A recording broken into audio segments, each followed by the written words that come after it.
Welcome to the In Chamber. I'm your host, Tom Schumann, and welcome to our first episode of 2020. Full disclosure, we're having the conversation here at the end of 2019 on a nice little snowy day here in central Indiana, but we're bringing it to you again as our first episode of 2020. Our Season 3 conversations thus far have been very broad-based. We started with a political and policy focus with Dana Perino and Donna Brazil, our keynote speakers at the Chamber's 30th Annual Awards Dinner. We also stayed national with Joe Santana and Julie Benezet, the two of them discussing workplace culture, diversity, adapting to change, among other topics. I won't recap the rest of the episodes other than to mention you can enjoy any of them, as well as previous seasons, on iTunes or wherever you get your podcast. Leadership, however, has been a constant theme, and we begin 2020 with a conversation on just that topic. Our guest is a partner and co-founder of FlashPoint Leadership Consulting, Krista Skidmore. Welcome to the In Chamber. Thanks for having me. Absolutely. Let's start with the story of FlashPoint. Is it hard for you to believe that you and Andrea Davis, your partner, started this two-person HR operation about 17 years ago, and it's evolved into what it has become today? It is a little hard to believe, yes. You may have had a grandfather figure in your life who told you time flies, and Absolutely. You never believe them. And now I know that it really does, right? But really, in all seriousness, I think 17 years, I don't think I would have imagined I would do anything for 17 consecutive years. But FlashPoint has been fulfilling and challenging and has been different at different stages, which has been exciting. And I think reflecting on the firm generally, I would say we wanted to have a big impact. I think we had big dreams about, how we could impact leaders and people in the workplace early on. But I don't know that we would have thought we would have been working all over the globe at this point. We'll talk about some of those ways you're helping impact leaders today. I know it's been an evolution. We'll get to that a little bit. Yeah. Give the listeners a little bit of an overview of the type of work you do today. You bet. Yeah, so in our early years, as I was mentioning, we were much more of a broad-based HR consulting firm. So soup to nuts, all things HR. As we grew and really went more national in our client base, we narrowed into talent management in 2008 timeframe. And from that, as we continued to sort of see where we played in the larger marketplace, leadership and working with leaders and teams really became kind of at the forefront of our work. We made a change to working solely with leaders and teams in 2016. And now find ourselves working with a lot of incredible brands, not just here in the U.S., but really around the globe now. So, Krista, how much does the FlashPoint story kind of symbolize what you do with your clients? And by that, I mean, again, talk about some of the ways you evolved, you grew, and are you trying to do those similar type things with many of the companies and people that you work with? Well, that's a great question. Yeah, as I think about how we've grown, right, I wish there was some sort of magic formula, right, that I could tell everyone to do. I can share maybe just a couple of things that I think worked well for us along that journey. And I think I'll come back to the question around how our work mirrors our work with FlashPoint clients as well. But I think one of the first things that we did well, Tom, was really just being intuitive about the marketplace. Where are the trends going? What do clients need? We've made some pretty big shifts, as I was mentioning, the 3 waves of FlashPoint over the years, right? And so just always kind of being in touch with the marketplace, I think, is a big part of it. The other commitment that we had early is to do the little things really well. And so what that means for us is nailing the client experience from the very beginning to the very end, right? And doing all the small things that make that client experience powerful. And I think because we focus so much there, we've had a lot of client retention over the years. We've grown with clients as they've grown and changed as well. That's a pretty universal concept. I'm thinking of the number of times that I asked that question in interviews and in roundtables about the importance of doing the little things. So I can see what you mean there. Yeah, and I think our talent has been something else we've gotten right as well. When we dreamed of FlashPoint, we wanted to create a place where people could come together who had similar passions around doing this work, right, with leaders and serving in the way that we do, and in a collaborative way, not a competitive way. And I think that has been part of the differentiator that's made FlashPoint unique, is really our abundance mentality, that there's plenty for all, right? And bringing that attitude into our client work as well. We want our environment and our culture to be incredible, because if our people are having a great experience, our clients are having a great experience. And so that's something I think, we haven't gotten it perfect over the last 17 years, but I think it's something that we care about very much and work on every day. Absolutely. You started off, you mentioned about trends, and I noticed in looking at the website and some of the writings that you do, a real focus on looking at those trends, looking at the research. We'll get to 2020 in a moment, but talk a little bit about 2019. What were some of the trends going into that year, and did things kind of play out as expected? Yeah, it's I think for us, that process of really staying close is part of that intuition that I talked to you about as well earlier, and something I think we've done well is not just going out and researching, and we create an amalgam of all the trends that are out there and sort of synthesize that for our client base. But I think part of what makes that work unique is that it actually does flow into how we work with clients, into the projects that we do. 2019 for us was really a year of focusing on design of programs and really thinking of things not just as events or workshops, but rather longer term experiences that we take a leader through, giving them time to adopt, to apply what they've learned in their environment.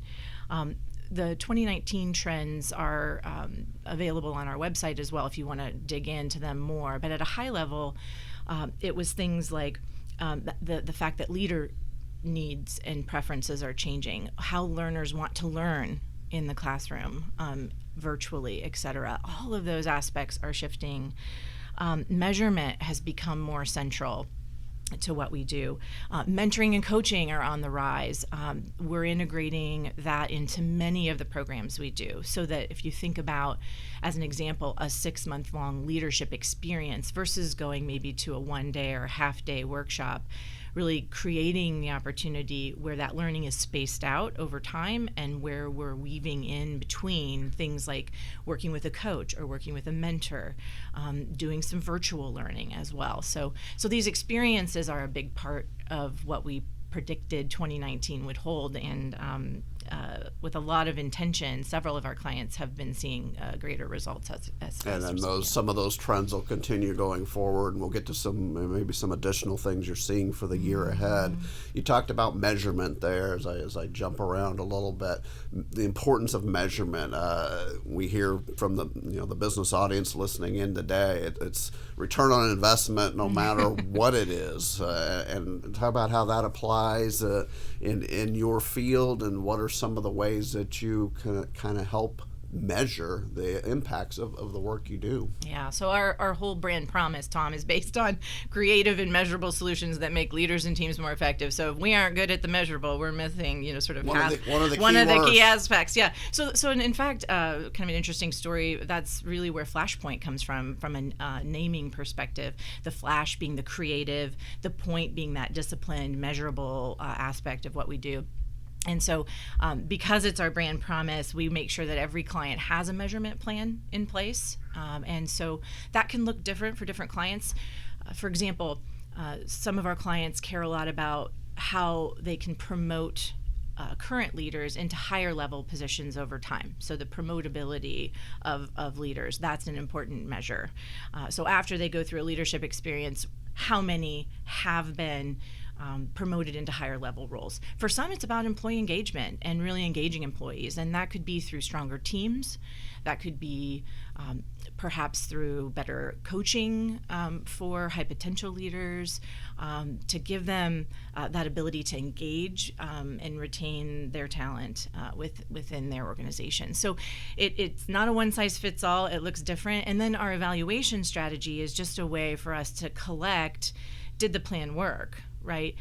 Is what we put in place actually happening for the client? So, Krista, I read the leaders want more choice. They want more control, one of the things that's taking place.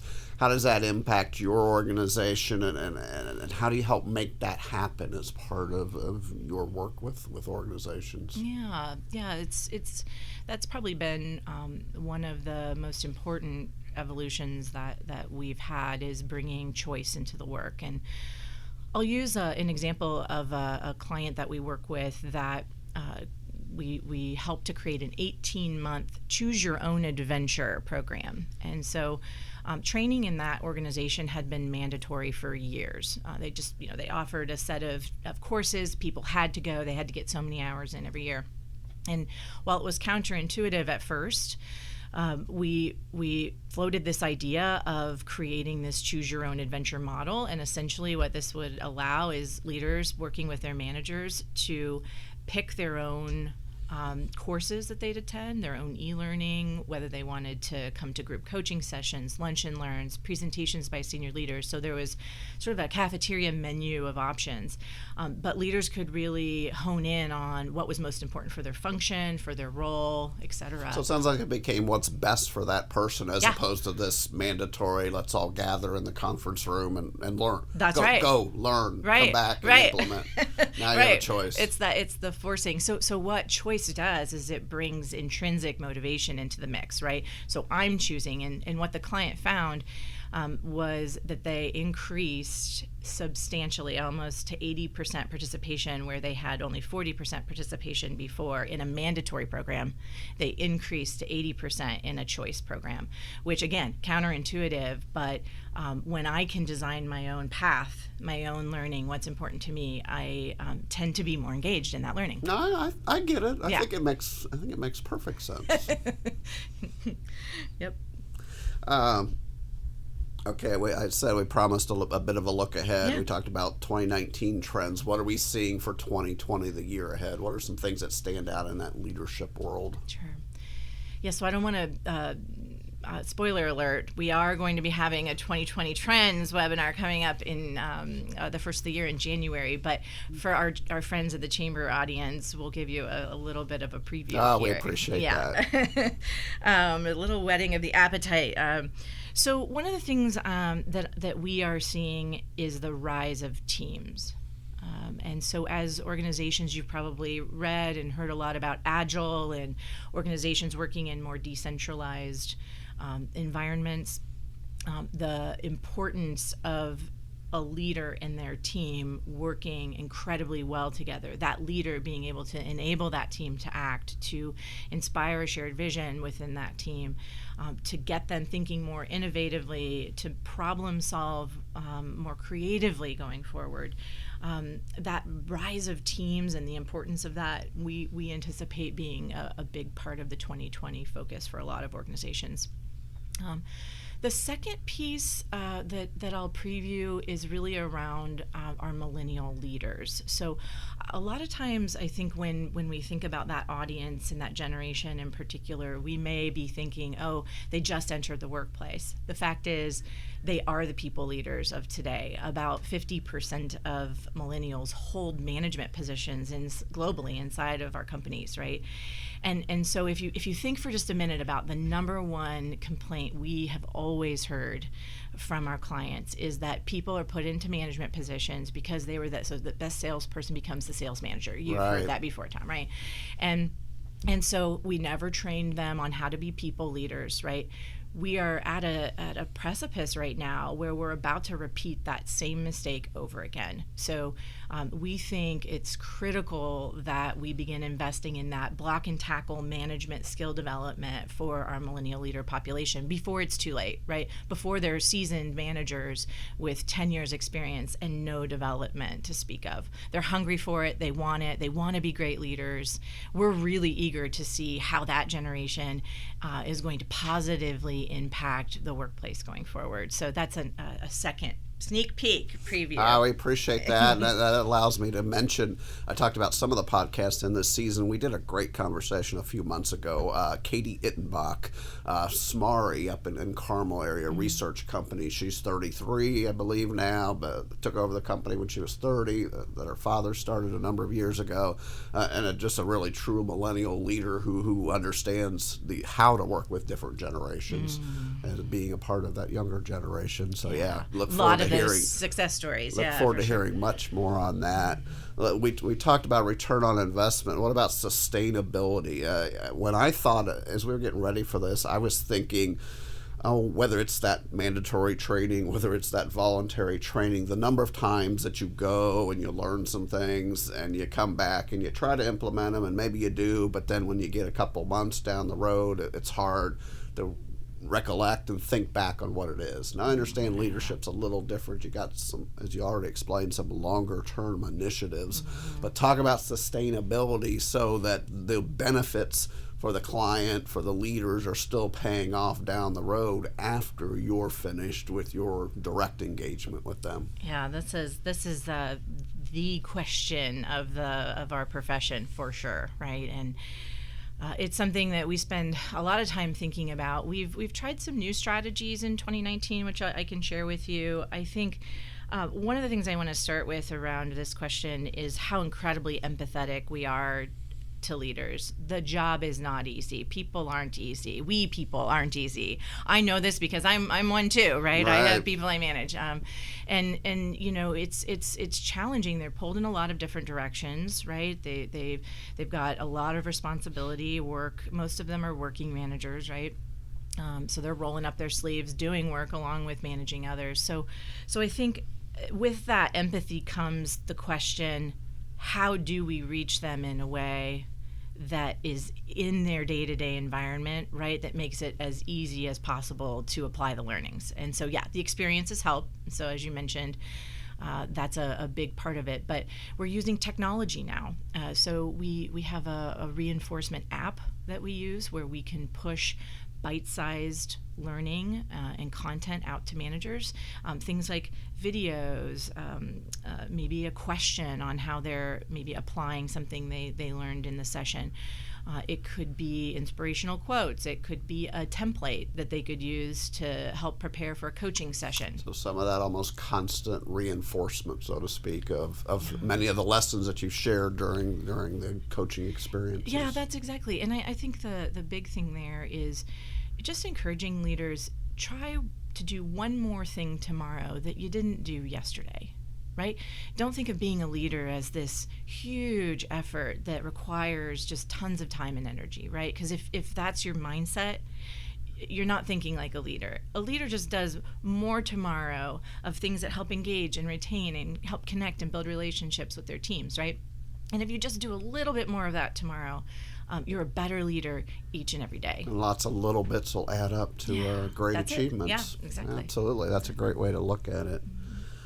Krista, I'm sure as you enter relationships and become aware of situations that they vary greatly, but can you give the listeners a bit of an example, maybe of a challenge that just you stepped into, a project maybe it just took a different route than what you expected, and again, what are some of the things that your team were able to do to kind of overcome that and get that client headed in the right direction? That's a wonderful question, and one that we've had an exciting time facing this year at FlashPoint. So we have had the opportunity to work on a culture transformation within a manufacturing plant that's the chance to impact 10,000 people's work lives, right?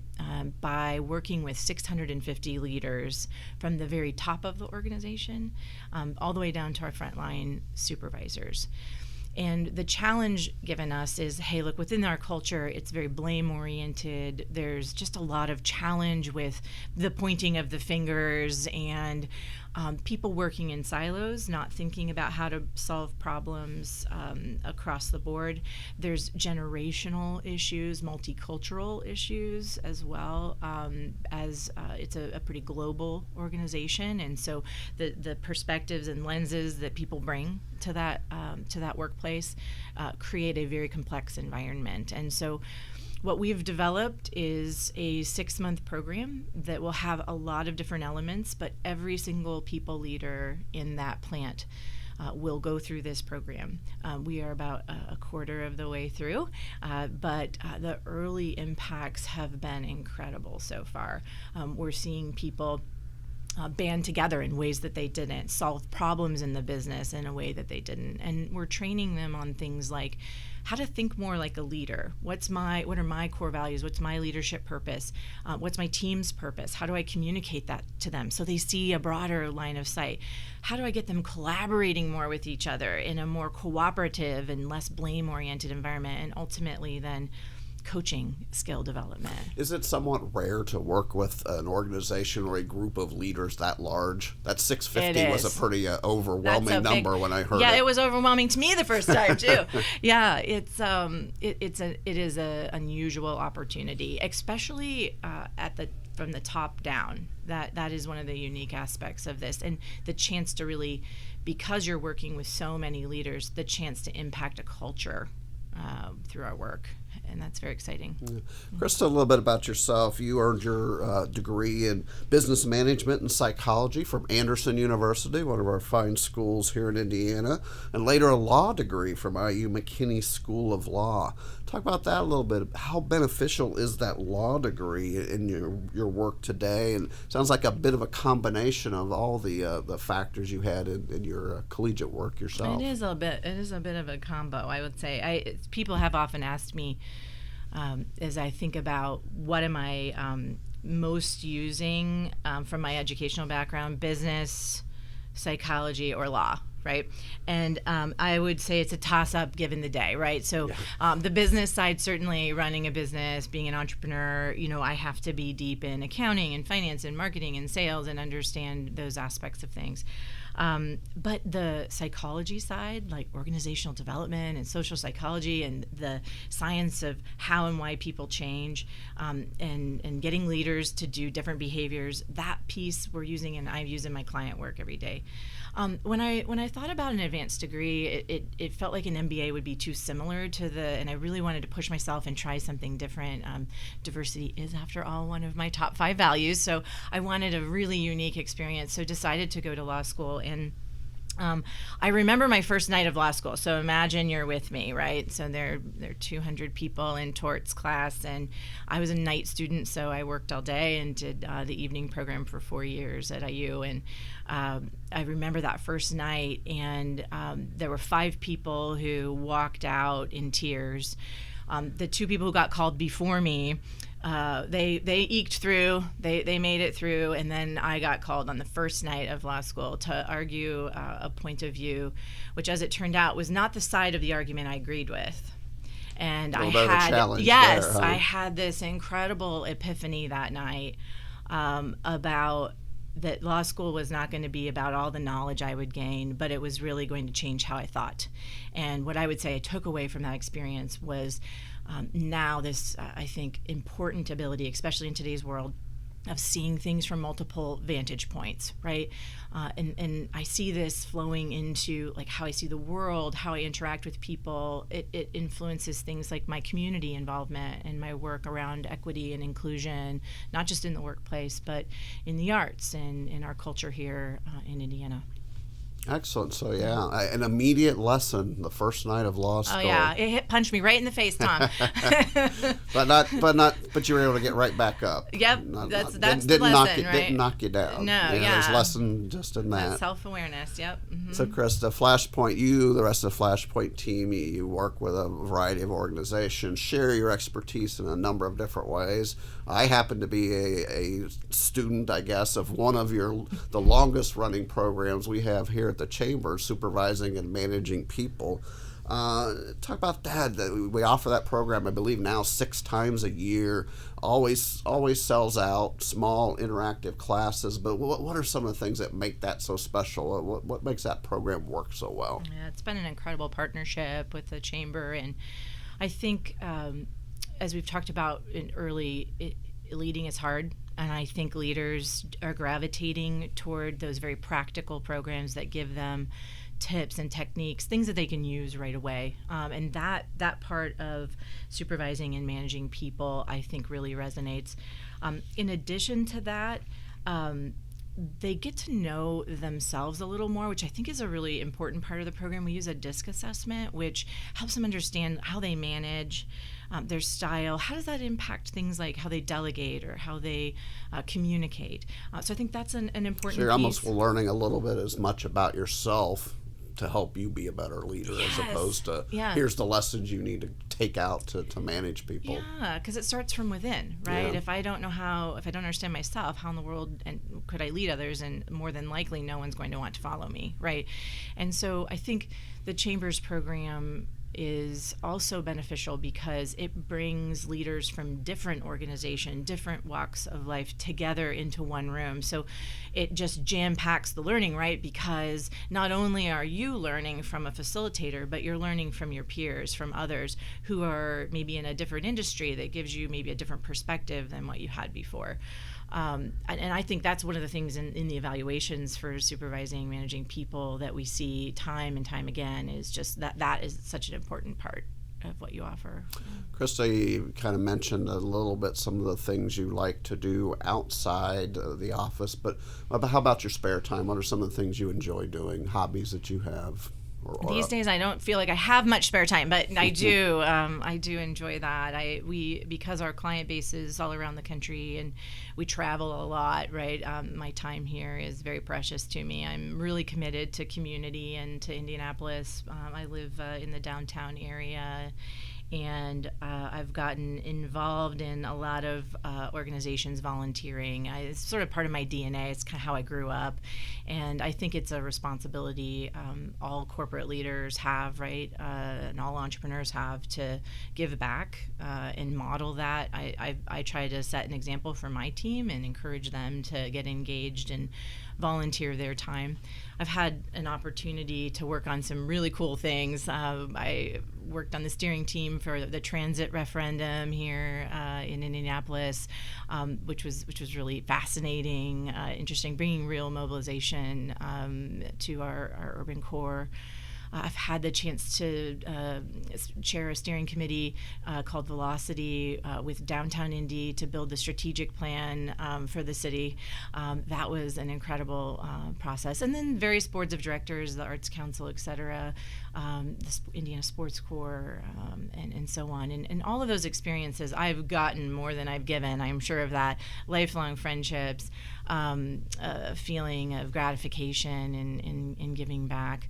And other spare time things. I love to travel, so I love that diversity of experiences, and I've been everywhere from Seoul, Korea to Tokyo to all over Europe, and have lots more ahead for me on my travel plans. That forces me to ask what's number one on the wish list then as far as travel destinations. Yes, I love that question. Well, I would say my number one right now is doing a Australia trip. So that's one of the continents I've not been to. So very excited about that. I had a chance to go there a couple years ago. Really? You will enjoy it. Oh, yes, great. We went and saw tennis. Went to the Australian Open tennis tournament. Saw some cricket matches there. Traveled to Melbourne, Sydney, a couple areas, and would like to go back and see more. Well, that's high praise. I can't. Absolutely. It made me even more excited. All right, my last question. This one comes out of left field, but just a little bit. Anybody who listens to our podcast on a regular basis, this season, the final question is what does success mean to you? Mm-hmm. And when I ask that question, it can be from a professional basis, it can be personally, but just to ask people to kind of share a little bit of their thoughts, their perspective on what does success mean to you. I love a left field question. Well, the first thing my mind goes to is really being true to myself and my mission, which is all around potential. And so imagine here I am, I get to hit my feet to the floor every day, doing leadership development work, which is just completely aligned with my values, who I am, the impact I want to have in the world. And success to me means that I am causing, driving, and fostering the release of potential in everyone around me. And if I can go to bed at night knowing that I've done that for at least one person, that's success to me. So just as you said, in kind of the ways that people need to learn a little bit every day. So yeah, one client at a time, or one leader at a time. One leader at a time. That's right. Yep. Excellent, Krista. Thanks so much for joining us. We really appreciate the conversation and your insights. Yeah, thank you for having me. All right. You've just heard the conversation with Krista Skidmore, partner and co-founder of Indianapolis-based FlashPoint Leadership Consulting. You can learn much more at flashpointleadership.com. Just a couple of quick chamber items as we wrap up. For chamber members, January 6th marked the debut of the new Chamber Insider newsletter. This Monday morning weekly email message provides a quick video, story, and links highlighting key chamber events and activities. It's an easy, convenient way to connect to your chamber resources. The Insider replaces the previous bi-weekly Biz Report e-newsletter. Also coming up on February 11th is the annual Chamber Day Dinner. This year's keynote speaker will be General John F. Kelly, a 45-year United States Marine Corps veteran. Now retired, General Kelly served our country in Iraq, acted as Secretary of Homeland Security, and served as former White House Chief of Staff in President Trump's administration. You can obtain your tables or tickets at indianachamber.com under special events. The first 2020 issue of BizVoice magazine is out with a look at Indiana history by the decades.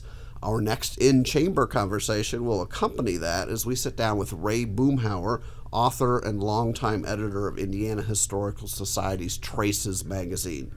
Thank you, as always, for listening to the In-Chamber.